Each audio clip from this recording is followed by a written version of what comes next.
அன்பிற்குரிய நண்பர்களே, ஆண்டவர் அனுதினமும் ஆகாரம் அளிக்கின்றார் அல்லது அப்பம் தருகிறார். அவர் ஆயுள் முழுவதும் வாழ்வு அப்பமாகவே இருக்கின்றார். அவரை நாம் தொடர்ந்து பின்பற்றுவோம். யாத்ராகம புஸ்தகத்தில் 16வது அதிகாரம், அதில் 16வது வசனம், நீங்கள் உங்களுடைய தேவைக்கு தக்கதாக இந்த உணவை அல்லது மன்னாவை சேகரித்து கொள்ளுங்கள். அதில் 21வது வசனத்திற்கு வரும்போது தேவைக்கு தக்கதாக அவர்கள் சேகரித்தார்கள்.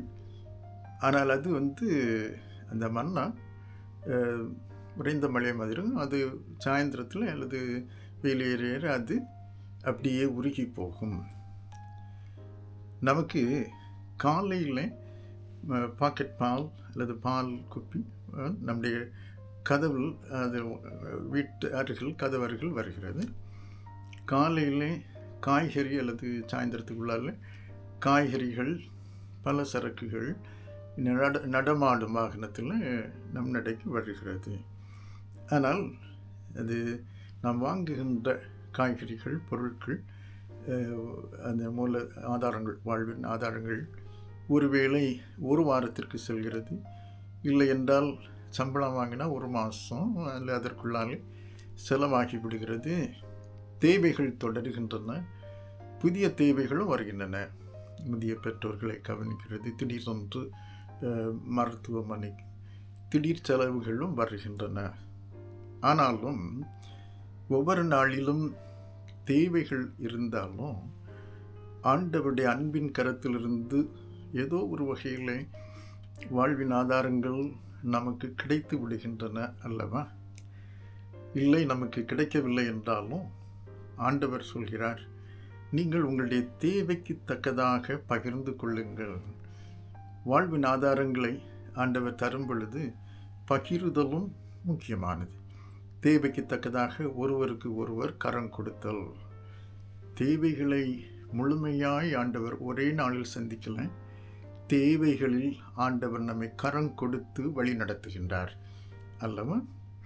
ஒருவேளை இந்த நாட்களில் குடும்பங்களில் சண்டைகள், அயலகத்தில் சண்டை அல்லது நாடுகளுக்கு இடையில் யுத்தங்கள், நம்முடைய எண்ணெய் அல்லது ஆயில் ப்ரைஸ் விலைகள் கூடுகின்றன. நமக்கு அந்த நடமாடும் வண்டி வந்து சேரும், இல்லை நாம் அங்கே மார்க்கெட்டில் போகிறதுக்கோ எல்லாம் முடியலை என்று நினைக்கக்கூடிய சூழ்நிலைகள் கூட இருக்கின்றன.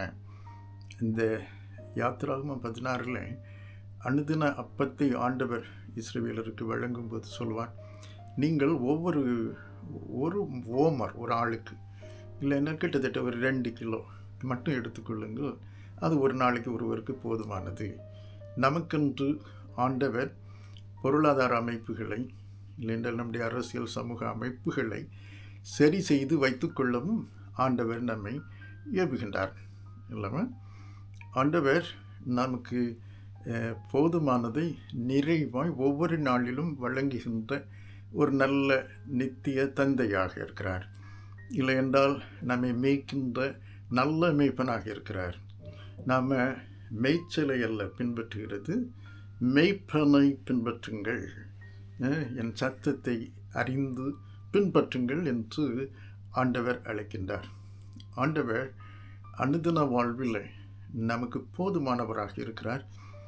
நாம் அதிகமாய் தூரமாய் நினைந்து இஸ்ரவேலர்களை போன்று கவலைப்பட தேவையில்லை, பயப்பட தேவையில்லை.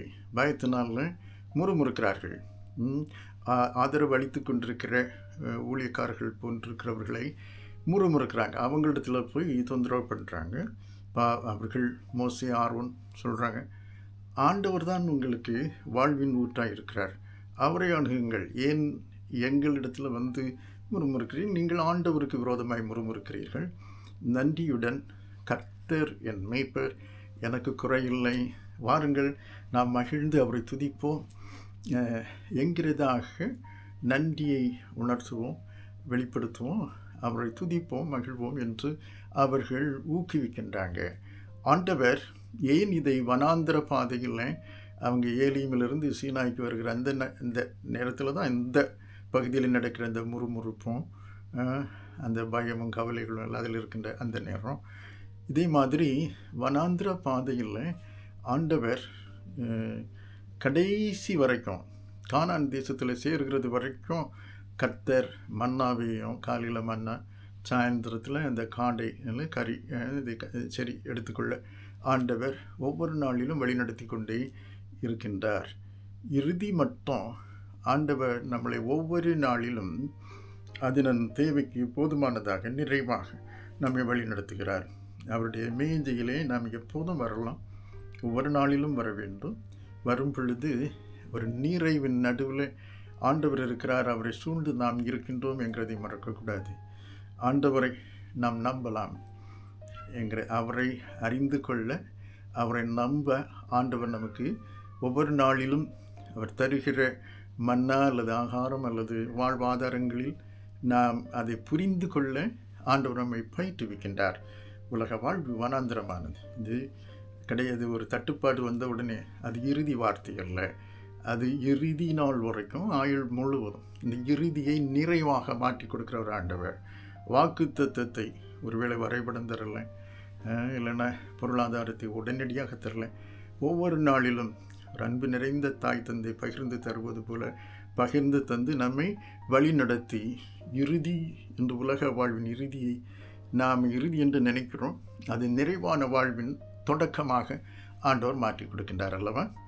யோவான் சுவிசேஷத்தில் 6வது அதிகாரத்தில் 35 என்று வருகிற இடங்களில் ஆண்டவர் சொல்லுவார், நானே ஜீவ அப்பமாக வாழ்வின் அப்பமாக இருக்கிறேன் என்று சொல்லுவார்.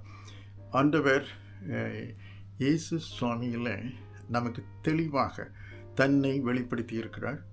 அவர் நேற்றும் இன்றும் ஒரு பொழுதும் மாறாதவர், இருக்கிறவராகவே இருக்கிறவர். நம்முடைய பாத்திரத்தை ஒவ்வொரு நாளும் நன்மையினால் கிருபையினால் அவர் நிறைக்கிறவர். அவர் நமக்கு மரியாதையை தந்து மகிமையினால் கனத்தினால் முடிசூட்டுகின்றவர். நம்மை சகலத்தினாலும் நிரப்புகிறவர் என்று கொலோசியருக்கு எழுதும் பொழுது பவுலடியார் மூலமாக ஆண்டவர் நமக்கு அதை உணர்த்துவார். மட்டுமல்ல, அவர் இயேசு சுவாமி தெய்வத்தில் தெய்வமானவர். அவர் சகலத்தையும் நிலைநிறுத்துகின்றவர். விசேஷமாய் அவருடைய சாயலில் இருக்கிற நம்மை நிலைநிறுத்தி உறுதிப்படுத்தி தொடர்ந்து நடத்துகின்றவர். அவர் சகலத்தையும் தாங்குகின்றவர்.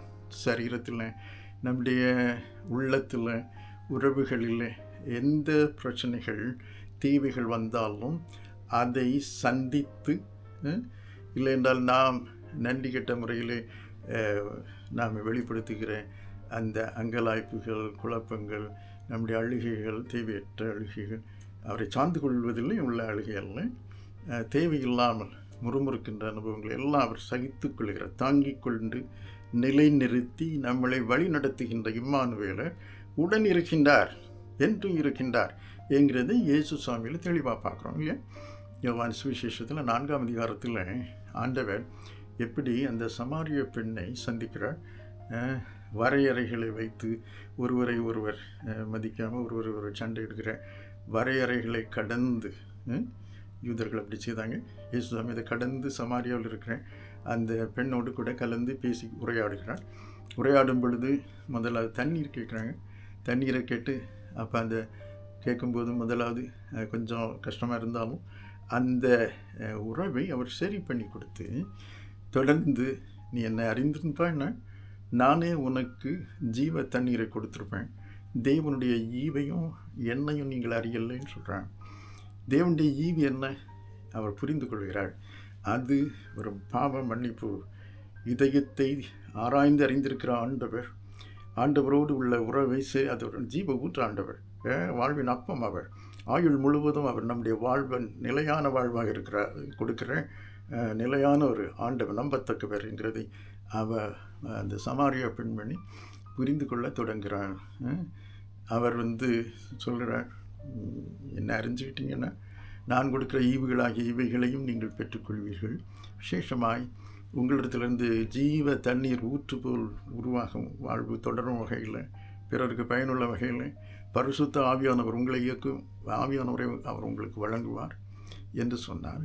அப்போ சமாரிய பெண்மணி, கண்டிப்பாக எனக்கு அந்த அந்த தண்ணீர் வேணும் என்று சொல்லி ஆண்டவரிடத்திலிருந்து அவர் கொடுத்த ரட்சிப்பு, சந்தோஷம், மகிமை, அந்த ஜீவ ஊற்று, அந்த பரிசுத்த ஆவியானவர் பெற்றுக்கொண்டு அதை தனக்கும் தன்னுடைய சமூகத்திற்கும் தொடர்ந்து பரிமாறத் தொடங்கினார். அன்பிற்குரிய என்னுடைய அன்பு நண்பர்களே, நாம் எப்படி இருக்கிறோம்? நாம் ஆண்டவரை இந்த இஸ்ரவேலர்களை மாதிரி அந்த செல்வங்கள் அல்லது செல்வாக்குகள் அல்லது ஆதாரங்கள் கிடைக்கும் பொழுது சந்தோஷமாக யாத்ராம 15 இருக்கிற நல்ல பாடலை பாடுவோம். அதுக்கு பிறகு ஒரு முறுமுறுப்பு, தேவைகள் சந்தித்த பிறகு அவர் சரியில்லை, அவர் கைவிட்டாரோ, அவர் வேண்டாம், இல்லை அவரை கம்ப்ளீட்டாக விட்டுவிட்டு அப்படி இருக்கிறோமா? ஆண்டவருடைய சமூகத்தில் இல்லை. நம்முடைய வாழ்க்கையை ஒரு முறுமுறுக்கின்ற நன்றி கெட்ட ஒரு வரலாறாக அல்லது அது ஒரு புதிய அனுபவமாக, ஒரு புதிய சாப்டராக இப்போது தொடங்கியிருக்கிறோமா? ஆண்டவர் நம்முடைய வாழ்வை நிறைவின் வாழ்வாய் நீடிக்க நிலைக்கத்தக்கதாய் அவர் நமக்கு கிருபை செய்கிறார். தலையை தாழ்த்தி ஜெபிப்போம். அன்பின் ஆண்டவரை, ஜீவாப்பமாய் எங்களுக்கு அனுதினமும் வாழ்வின் எல்லா நன்மைகளையும் கொடுப்பவரே, நாங்கள் நம்பத்தக்க கண்மலையை எங்களுடைய வாழ்வை நிறைவு செய்து அது என்றும் நிலைக்கும் வகையில் பாவ மன்னிப்பையும் பரிசுத்தத்தையும் உம்முடைய நீதியையும் எங்களுக்கு கொடுத்தவரே, கரம் கொடுத்து தொடர்ந்து எங்களை வழிநடத்துகின்ற கிருபைகளுக்காக நன்றி சொல்கிறோம். கரத்தில் எங்களை தாழ்மையோடு கூட அர்ப்பணிக்கின்றோம். என்றும் எங்களில் தொடர்ந்து மகிமைப்படும். நாங்கள் உம்மை துதிக்கட்டும். நாங்கள் உமக்கு நன்றியுள்ளவர்களாக இருக்க உதவி செய்யும். அதற்கு தக்கதாக என்னுடைய பார்வை திறந்தருள் விழிப்பாக இருக்க உதவி செய்யும். நீர் யார் எங்களோடு கூட இருக்கிறவர் என்கிற உணர்வு, விழிப்பை மனசாட்சியில் தொடர்ந்து தாருங்க. என்னுடைய கரங்கள் பிறரோடு கூட உடைய ஆதாரங்களை, வாழ்வின் ஆதாரங்களை பகிர்ந்து கொடுக்கட்டும். என்னுடைய இருதயம் சுருங்கி போகக்கூடாது. உடைய அன்பினால் நிறைந்திருக்க வேண்டும். மகிமைப்படும். இயேசு மீட்பர் வழியாக ஜெபிக்கின்றோம். எங்களுடைய ஜெபத்தை கேள நல்ல பிதாவே. ஆமேன். ஆமேன்.